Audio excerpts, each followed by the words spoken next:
Hey, you, yes, you, new player, you can come over here. I know, listen, that it's the back of the game store and we really need to open a window and we flicker the cards in our hands a little bit too much, but Magic is fun. It's so fun, actually, that you could join the ranks of big old nerds like Post Malone, Joseph Gordon-Levitt, Seth Rogen, and probably Weird Al Yankovic, let's be honest. But really, if you have enough time on your hands or money, Magic can be 5 different hobbies in itself. You can play it creatively. You can crack open a big old bottle of your best creative juices and build a 60 card deck that no one else has ever built before. Trust me, the cards are there. I found someone on the internet who did the math over 10 years ago, and there are about 10 to the power of 8,378 possibilities. That's a lot, and that's before the printing boom. You can even play it as a board game with 3 other people, just 4 buds sitting around a table, showing off their builds, having some drinks, or even if you want, compete to see who can be the most annoying. I'm not kidding when I say that that's probably the most common form of playing Magic. Anyway, and if you're not a new player, you should still pay attention. Maybe you'll find this useful for teaching your kids,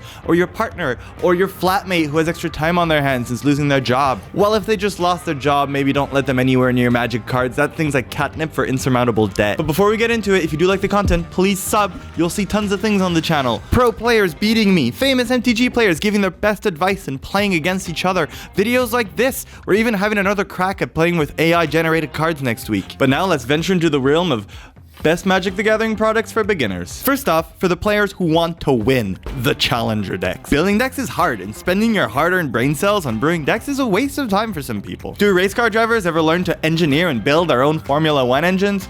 I don't know. Probably no. If you want to learn to play well and quickly and are planning on going to your local game store and flexing those intraneurons of yours, these decks are inexpensive as far as constructed decks goes, have the tools needed to win in the format they are designed for, and are usually a sturdy launching pad to build upon when jumping into the format they are designed for. Now, don't expect to win with these immediately, but a solid player can pilot these to a few wins, and then, after playing the deck, if you like it, you can upgrade them easily by adding a few cards. Here are some words of caution though. Magic has different formats you can play, outside of Commander, and you're a competitive player if you're watching this part, so you scoff in the face of petty casuals. The paper formats you're going to care about are Standard, Pioneer, and Modern. You don't have the money to play Legacy, let's not lie, and Pauper is great until you realize you have no one to play with, but if you do have friends to play with, please play Pauper. It's diverse, and it's kind to your wallet and your heart, and it's a great format, and we love it. But now to the main 3. Modern does not have precons. Standard is currently not a format you should worry about because the main online client for MTG Arena is kind of where Standard is off to in boarding school for the moment and is not really visiting the game store anytime soon. There are a plethora of Standard Challenger decks, but I would sleep on them for now and wait to see if Standard ever becomes a thing in paper again. And then there's Pioneer, my cardboard love language. Now this is where you're looking to start if you want to buy a competitive precon. It's a format that's very alive right now, and their decks are not so bad. We've spoken about them already quite a bit on the channel, and I will leave links in the description and in the pinned comment if you want to go find out more, but here's a bit of a recap. Don't buy this when it contains a banned card and you probably won't win with the contents out of this box. Buy this one if you really like flying and countering spells. It's fun. It's actually semi-competitive, but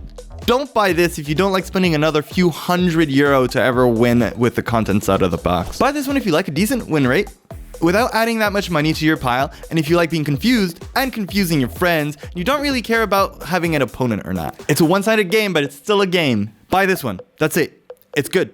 It's cheap. You don't have to add that much. It's one of the best decks in Pioneer right now. Next product. Jumpstart. Magic's most true to nature way of playing is opening packs and playing with the cards you open. That's usually called sealed or draft. Jumpstart is kind of like draft for babies, but being a baby is awesome because cracking packs and reading all the cards really quickly and passing them around to your neighbors who know Magic and all the keywords and the lingo better than you is terrifying. But Jumpstart kind of cradles you into its arms and says, shh, it's okay, it's alright, you can play Dinosaur and Unicorn Tribal. I've arranged the packs in a way that no matter what you do, it's good. The box of Jumpstart gives you 24 huge booster packs containing basic lands and half of a deck. You open 2 packs of your choice, smash them together, and play against your friends. It's as easy as that. Although WotC recommends opening 3 packs and trying to mix 2 of those together for some shenanigans, I personally think the most fun is to crack open all of the packs, lay them on a table with your friends, and stare down at the archetypes on the table and mix and match with your friends at will. Try to come up with the most ridiculous thing. You can play double to fairy. Maybe you'll have 2 planeswalkers in your deck. The boxes are still relatively cheap on Cardmarket, considering that you can get 12 different decks of 2 packs in them. Product number 3, old core sets? Are you tired of being babied by jump set and want to get to the real drafting? Or maybe you're just a beginner of the beginner, the beginneriest beginner, and you just want to get your hands on some cards and you don't want weird keywords that you're gonna have to Google. Wizards used to like the concept of introducing new players to the game by printing a boring set once a year. It's not boring to new players for whom everything is new, but the whole premise is that many of the cards would be classic reprints, or they would try to feature as few new mechanics as possible. The average complexity on the cards is generally quite low as well. It doesn't mean that the power level is low either. It's just that, look, I found a graph of the amount of text on cards through the years. Cards are wordy now and have text on both sides.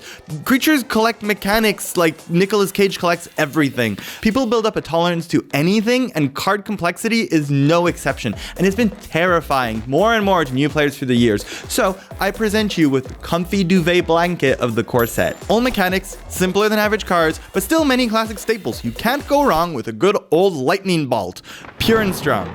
I made you a nifty graphic. You can pause the video here and write down a list of all the possible core sets you can buy, crack some packs and learn to play. They even tend to be cheaper than regular sets. What a bargain!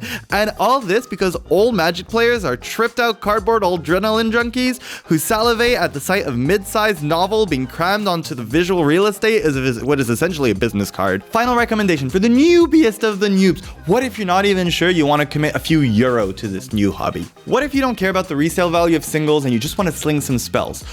Well, the best product for you is not one that Hasbro has ever put on the market. It's bulk resale cards. One of the random byproducts of being a Magic player is that you just radiate bulk cards.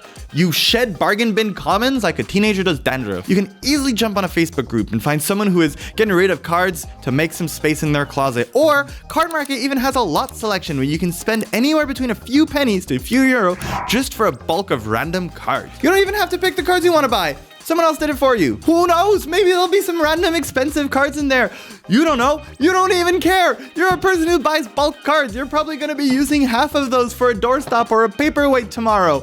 The world is yours, but today you get to play Magic. That's it for now. I just wanted to shout out to new players. Save this video if ever you might think you have someone in your near future who might want to join the land tapping ranks. And if you're not yet, please sub. We're very close. You might be our 20,000th sub. That would be a really big deal. And in general, just that one click would really help show us that all the effort and time we put into this channel is somehow worth it.